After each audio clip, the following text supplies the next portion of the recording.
Afin de réaliser une pâte à focaccia, nous avons besoin de farine de force, d'eau, de sel fin, de levure fraîche, qu'on appelle également levure biologique, de type Saccharomyces cerevisiae, et pour finir de l'huile d'olive qu'on utilisera en bassinage.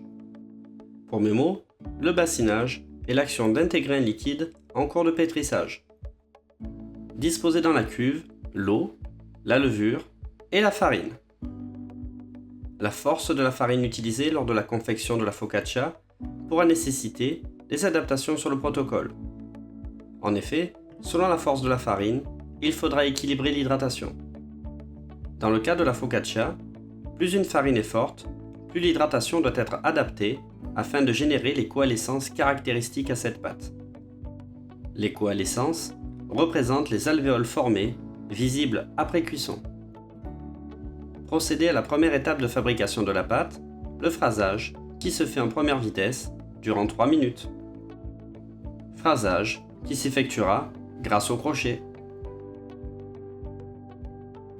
Le phrasage de la pâte consiste à amalgamer tous les éléments afin de les rendre homogènes.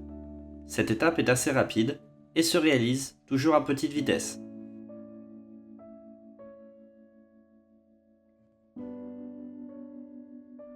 En fonction de la farine utilisée, bassinez avec de l'eau afin de rectifier la consistance de la pâte. Lorsque la pâte commence à être homogène, on peut considérer que le phrasage est terminé. La consistance de la pâte est douce, c'est-à-dire assez souple. Passez à la deuxième étape de fabrication de la pâte, c'est-à-dire le pétrissage.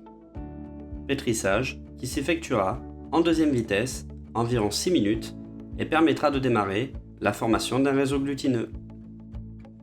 Au bout de 5 minutes, intégrez le sel fin.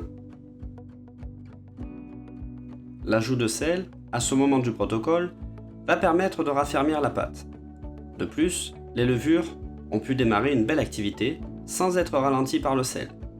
En effet, l'adjonction de sel engendrera une régulation de l'activité des levures.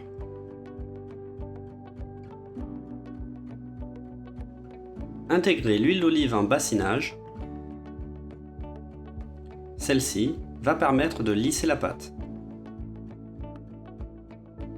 L'huile d'olive va également apporter du moelleux et du goût. Par précaution, bassinez en plusieurs fois.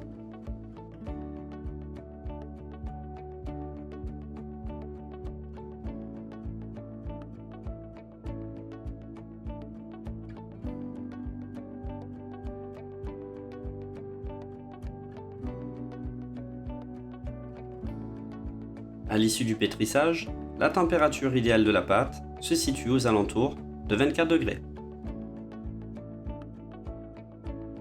Graissez un bac d'huile d'olive.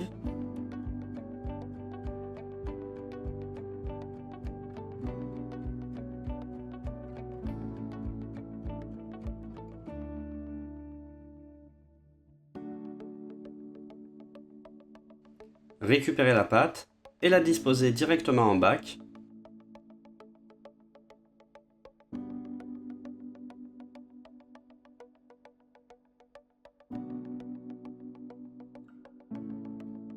Donnez quelques rabats à la pâte.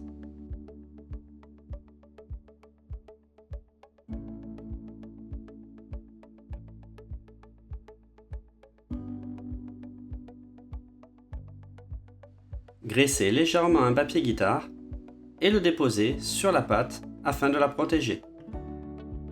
Procédez au pointage de la pâte à 24-25 degrés durant environ 1h30 en donnant quelques rabats à mi-temps afin de générer de la force. Puis, laissez pointer la pâte à 3 degrés environ 12 heures. Le pointage va avoir plusieurs rôles. Tout d'abord, développer la fermentation, la force de la pâte et les saveurs.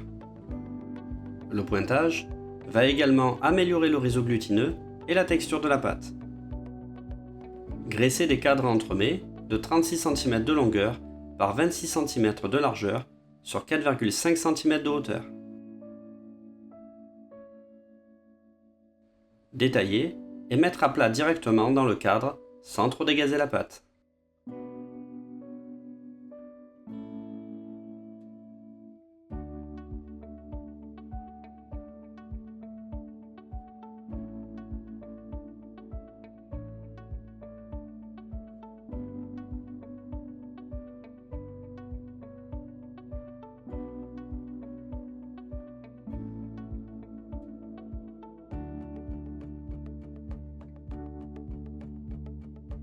Badigeonner d'huile d'olive.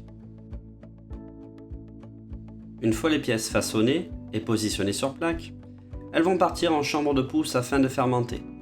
Cette deuxième étape de la fermentation se nomme l'après. L'après va permettre d'augmenter considérablement le volume des pièces. C'est lors de l'après qu'une pièce va acquérir toutes ses particularités qui vont lui conférer cette texture et cet alvéolage si caractéristiques. L'après mené à son terme, on observe un bon gonflement des pièces. Réalisez le motif décoratif spécifique à la focaccia en pressant légèrement la pâte du bout des doigts de façon à générer des creux.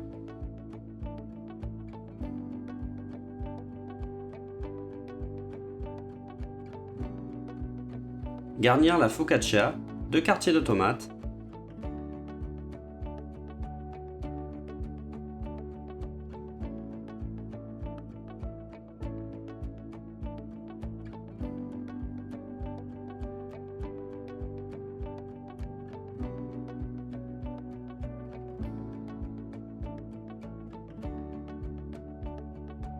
agrémenté d'olive noire dénoyautée,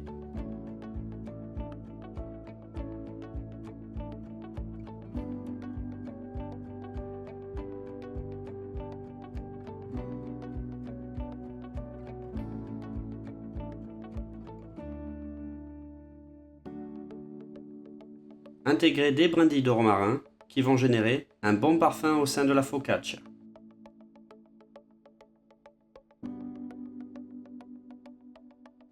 Lustrer à l'huile d'olive.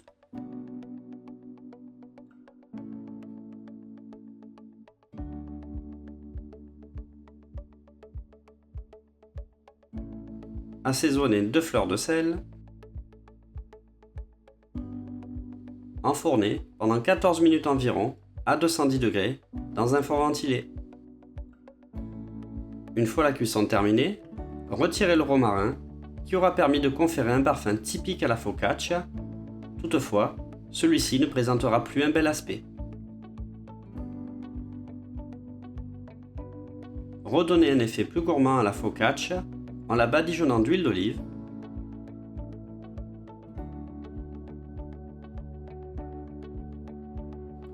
Afin d'apporter plus de fraîcheur, on peut à ce moment-là réintégrer du romarin frais.